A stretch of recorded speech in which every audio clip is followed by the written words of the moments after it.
everyone, welcome to my videos. Nama aku Kaisa Zahira dengan NIM 2405314. Aku merupakan mahasiswi aktif dari program studi Sains Informasi Geografi Angkatan 2024. Di video kali ini, aku mau coba bahas gimana sih cara buat peta isolan curah hujan, khususnya untuk daerah Jawa Tengah.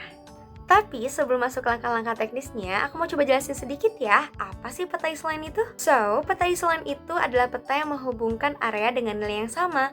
Dalam video kali ini, nilai yang kita bahas adalah nilai curah hujan.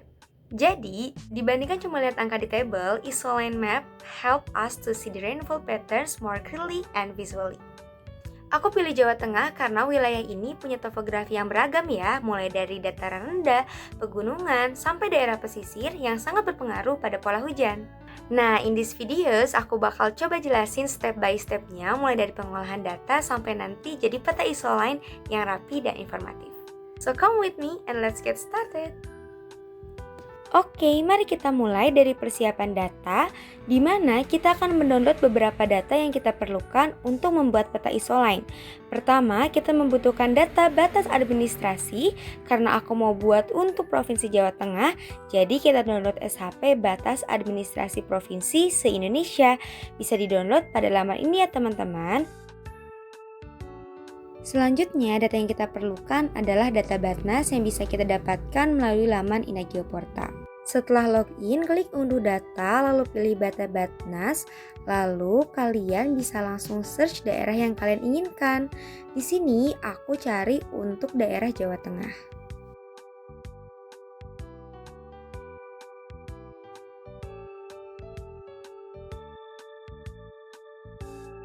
Setelah itu, kita bisa langsung mengunduh data Batnasnya.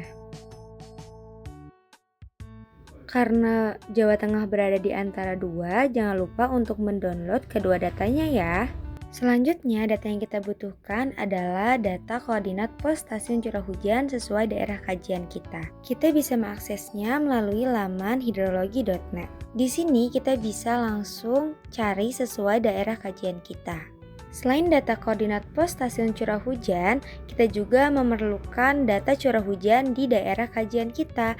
Data tersebut dapat diakses melalui laman open data di daerah kita.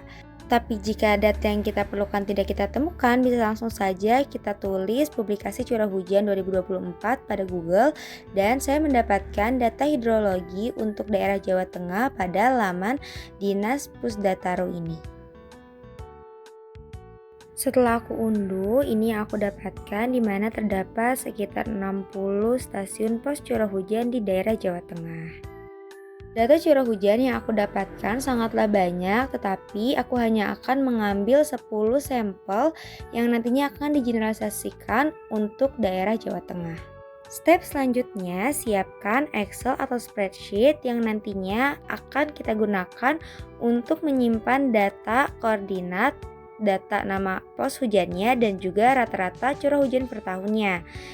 Data curah hujan yang sebelumnya telah kita download, kita ambil data koordinat pos curah hujannya dan juga data rata-rata jumlah curah hujan per tahunnya. Lalu kita simpan pada Excel atau spreadsheet yang sebelumnya telah kita siapkan. Setelah selesai, simpan spreadsheet atau Excel sesuai penyimpanan masing-masing. Jangan lupa formatnya harus CSV UTF-8, delimited.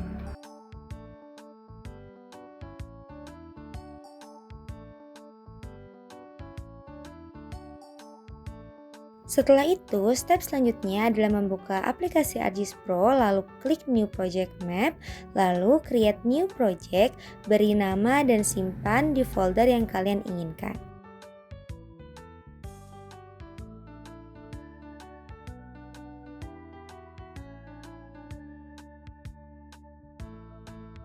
Setelah terbuka, pertama masukkan data batas administrasi sesuai daerah kajian kita. Karena aku memilih daerah kajian Jawa Tengah, jadi aku masukkan data batas administrasi provinsi se-Indonesia yang telah kita download sebelumnya. Nah, ini adalah seluruh provinsi dan batas-batasnya yang ada di Indonesia. Selanjutnya, kita klik kanan layer tersebut lalu klik atribut table untuk melihat di mana nama provinsi itu berada. Ternyata di kolom provinsi ya teman-teman. Di sini kan terdapat banyak ya nama-nama provinsinya, sedangkan kita cuma mau pakai daerah Jawa Tengah. Lalu bagaimana sih caranya agar hanya daerah Jawa Tengah yang dapat kita gunakan? Pertama, kita klik kanan layernya terlebih dahulu, lalu pilih Properties, pilih Definition Query, lalu pilih New Definition Query, pilih kolom provinsi, lalu pilih Jawa Tengah.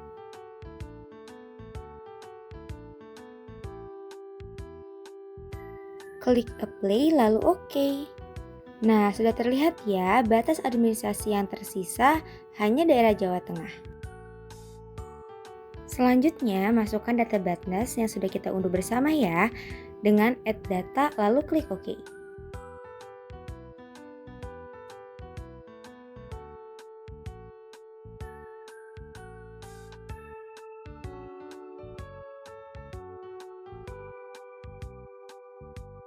Selanjutnya, masukkan data CSV yang tadi sudah kita siapkan mengenai data curah hujannya.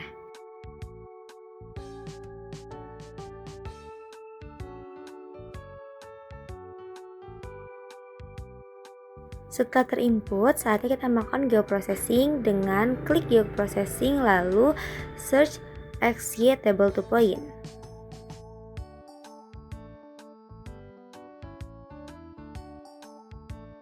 Pada input table, isi dengan data CSV curah hujan yang tadi sudah kita masukkan. Isi lokasi output sesuai penyimpanan kita masing-masing. Isi X field dengan titik koordinat X dan isi Y field dengan titik koordinat Y. Lalu run.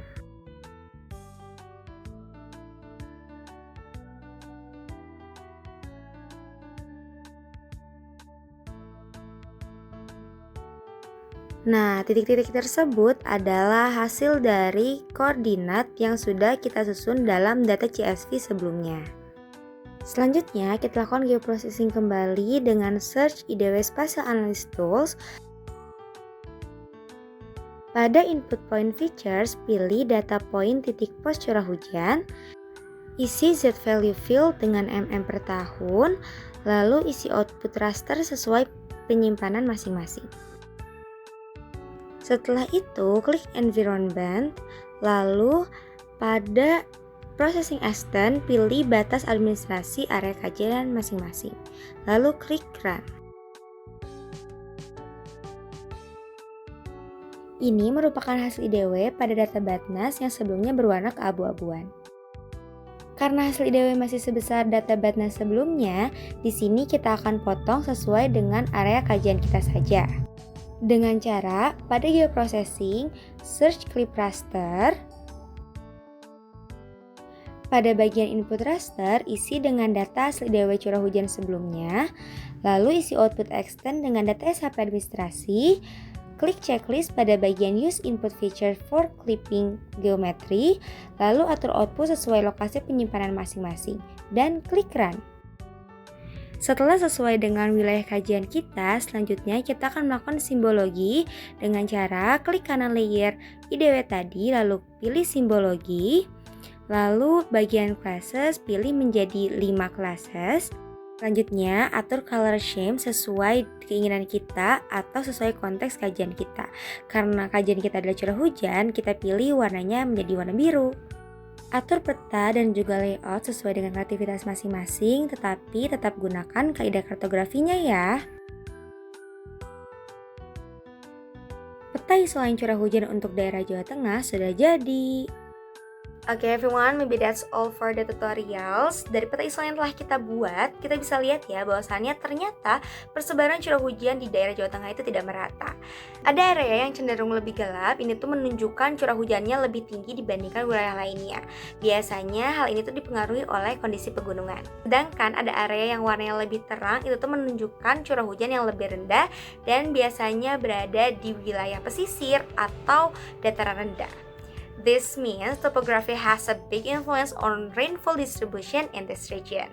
By the way, peta ini itu bisa digunakan untuk analisis spasial, perencanaan wilayah, pertanian, sampai mitigasi bencana hidrometeorologi. Okay, maybe that's all from me. Thank you so much for watching till the end. I hope these videos help us to understand not only how to make the maps, but also how to interpret the result. Keep learning, keep mapping, and see you in the next videos. Bye-bye!